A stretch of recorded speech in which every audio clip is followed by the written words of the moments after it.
It's that time of the year we look back and JoyNews embarked on a series of campaigns in the course of 2019 to advocate and support some initiatives. Some of them include defend media freedom, bring back our tired girls, disband party militias, and fix LECMA rules now. However, one key campaign that has caught on is a Clean Ghana campaign. Tonight at 8, we will bring you analysis of our campaigns, but here are excerpts. Clean Ghana campaign. All right, so Eva, I mean, you know, sanitation is a big problem in this country. There's a lot of filth in this country, and we always talk about it. There's a lot of rhetoric about how we need to deal with the problem of sanitation, and yet governments, successive governments come, they talk about it, they initiate, programs, and yet we don't see much changing. And so we thought that maybe the problem is the enforcement of the laws, and so why don't we partner the agencies or the implementing agencies to enforce the laws and see whether there would be a change. So we decided to partner with the AMA and in fact some of the metropolitan agencies across the country to see whether we can actually cause a change in behaviors, a behavioral change. And so in September this year, we met up with the AMA authorities and we drew up a plan, and the plan consisted of going out into the various areas where there's filth, particularly markets. Markets are, usually have a lot of filth, and and first of all, educating and sensitizing the people about the bylaws, and so that the next time that the AMA officials come to enforce the laws, the people have no excuse. And so we started this, and I must say that it's been quite successful. Very successful.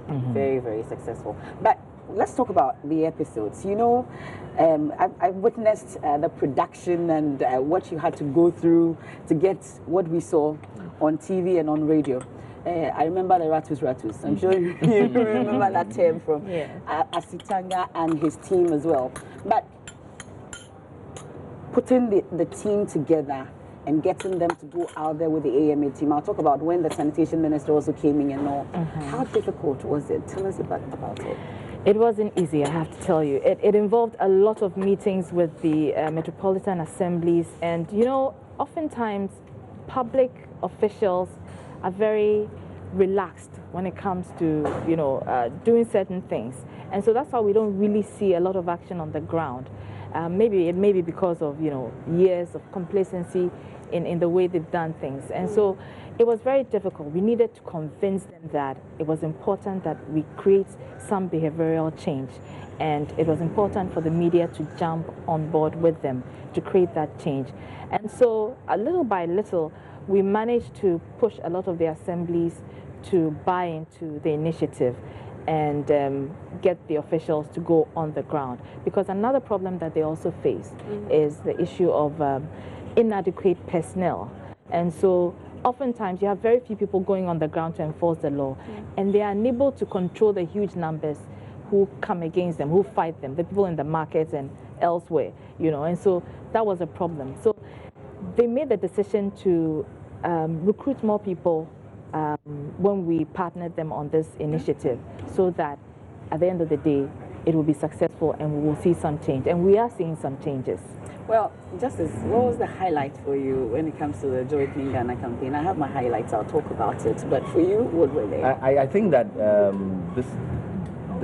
Clean Ghana campaign for me was one of the most important that we embarked on within the year. I had, even though I was not part of the core team, I had many people who were messaging me to say that, guys, can you bring your cameras to my our area? Neighborhood? We have this problem here.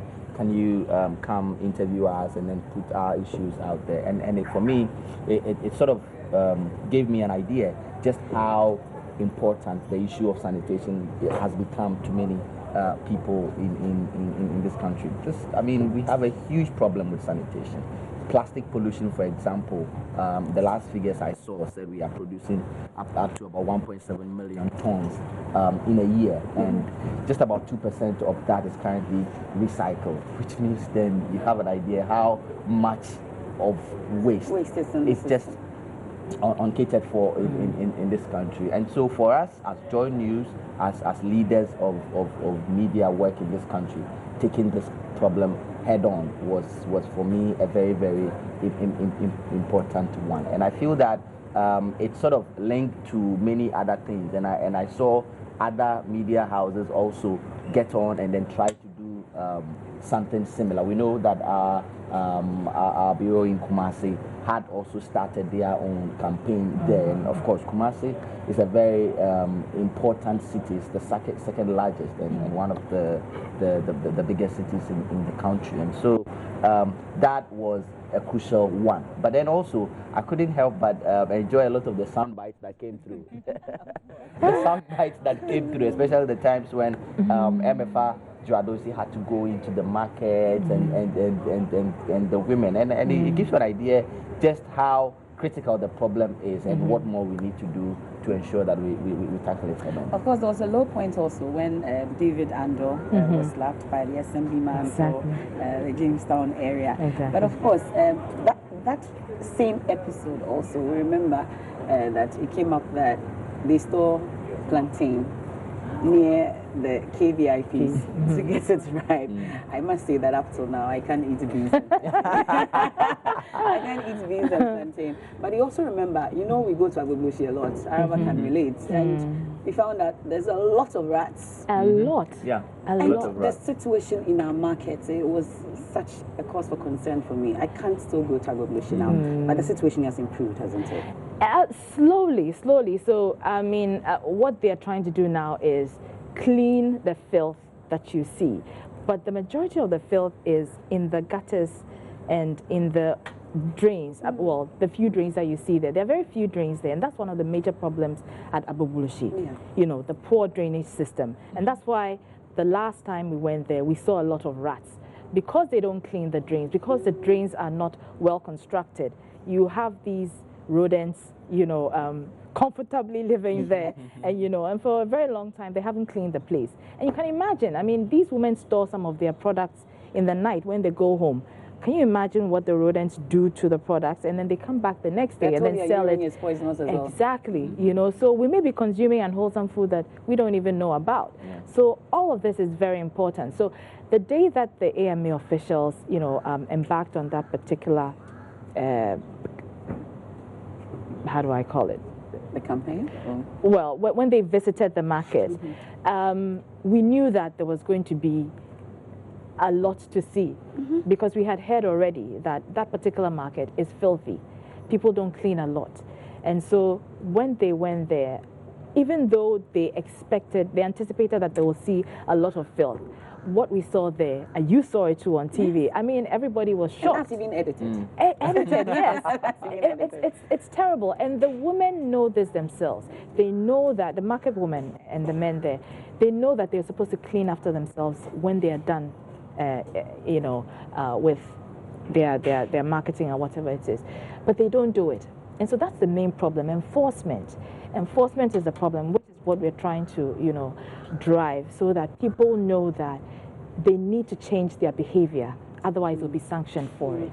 Have you been able to eat tolo beef and willing? I haven't, I must confess. I actually buy mine from the supermarket, so it's not the same. It's been quite an eventful year, hasn't it been? So do join us at 8 tonight for a review of some of the campaigns that we have done here at JoyNews that have yielded results.